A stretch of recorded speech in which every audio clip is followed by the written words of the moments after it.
Hey, my name is CG Johnson, or Chris, with Suburban Style Productions. Here to talk about this new LED light strip system I'm working on. It's not really new. It's not really a new concept. A lot of people have been doing things like this as far as building light curtains and LED screens and whatnot.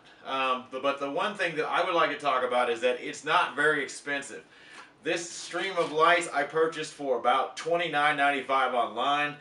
They're about 17 feet. That's a lot. 16 to 17 feet. That's a lot of cables, a lot of LEDs, and these are fully addressable from the company Alatov.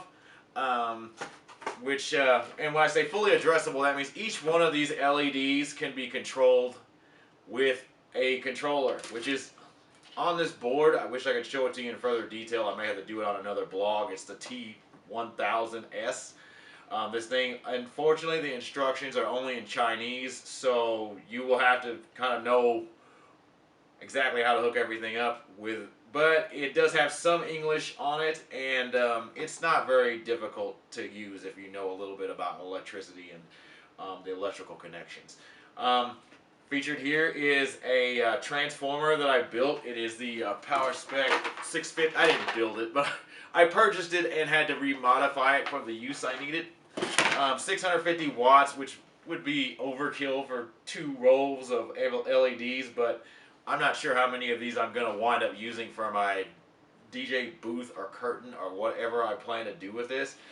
This is a music IR controller, which is separate, and basically what it does is it's a 12 volt application that can be used for really just about anything. I mean, you could put it in your car, and you could wire it to your car and wire it to your lights in your vehicle, and it'll basically, your lights will respond to the bass, and there is a sensitivity regulation on here. You probably can't see it, but it controls how sensitive it is to the system. And I bought this for future reference. I may or may not even use this for my light curtain. The goal is to try to get this to work with this. But in any case, let's just forget this for now. We're just going to talk about the basics of this system here. I'm going to turn this transformer on. This transformer has 3 different power outputs, which is I have a 12 volt, I have a 5 volt, and then I have a 3.3 volt. This controller operates off 5 volts, and so do the lights. So they don't take that much electricity, so you have to have something to step the power down. So this is 120 volts, so it's going to step down to 5, which is quite a bit. And then this fan dissipates the heat, because there's a lot of heat when you're trying to step down power from that range especially. That's a lot of power to step down. So anyway, I'm going to turn this on, and the lights are going to come on. It's programmed by this, and I'm going to push some buttons here on this. It has 2 speed controls, a negative speed and a additional speed, or plus and minus, make it faster or slower. I don't know if you can see that here. Also, it has different modes. So this this is pre-programmed with the memory card that comes equipped with this T1000S controller. You cannot delete the information off of it, which is a good thing, because I thought I was in trouble when I tried to reformat the card. Luckily, the Mac would not let me, and if it did, I would have lost all this information and would have to go find it online. There are different settings. I'm not sure about all of them because, as I said, it's not in English. The instructions are not in English at all, so you're just going to have to get used to the experimenting and playing around. Also, I'm going to turn this off for a second. I'm going to plug this into these other chain of lights. These have adapters so they can plug into each other. Now, my purpose is I'm going to wind up cutting these down in certain lengths, so I'm going to have to buy more attachments to put on this, so I can connect the smaller lengths of wire. But here I've got these 2 rolls connected, and I'm going to turn the transformer back on, and now, after a second or 2, these lights now function together. And they have various controls. They work together or independently. Each one of these lights are addressable, which is amazing. And the speed control, which controls the speed, how fast or slow. And it's the other thing is that it doesn't. I don't think it comes with a remote.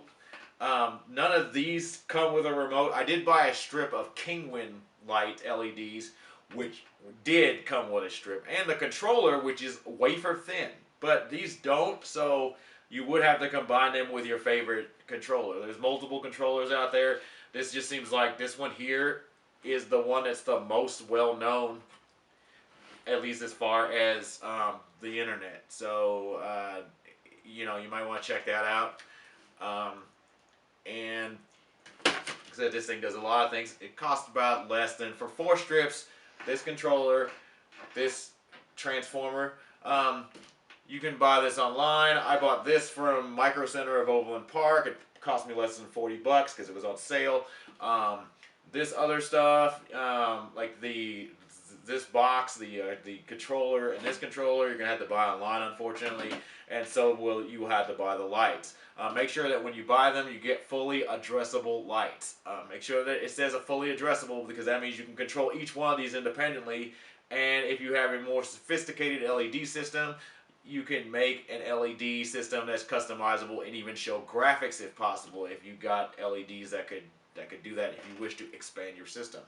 Also just be aware that you are working with 120 volts. Working with it on this side, it's really not that dangerous, but you still want to be kind of careful because you are stepping up 120 volts to 5 volts or lower. That's that, and hopefully this is my blog on the subject of what I was working on. So if you watched any of the videos on Facebook, thanks. I appreciate it. I appreciate everybody's views and your likes and your comments, and my whole goal is eventually I would like to be able to put this in some form of production so we can build a DJ booth or a lighting system that's portable or something using LED lights using this technology, which is real easy to do. It's just trying to find some way to make it safe and practical and good looking at the same time. So right now this is the bare bones production stage of, or the research and development stage, and trying to get these things to work. So in any case, my name's Chris, and thanks a lot, and hope you enjoy your day.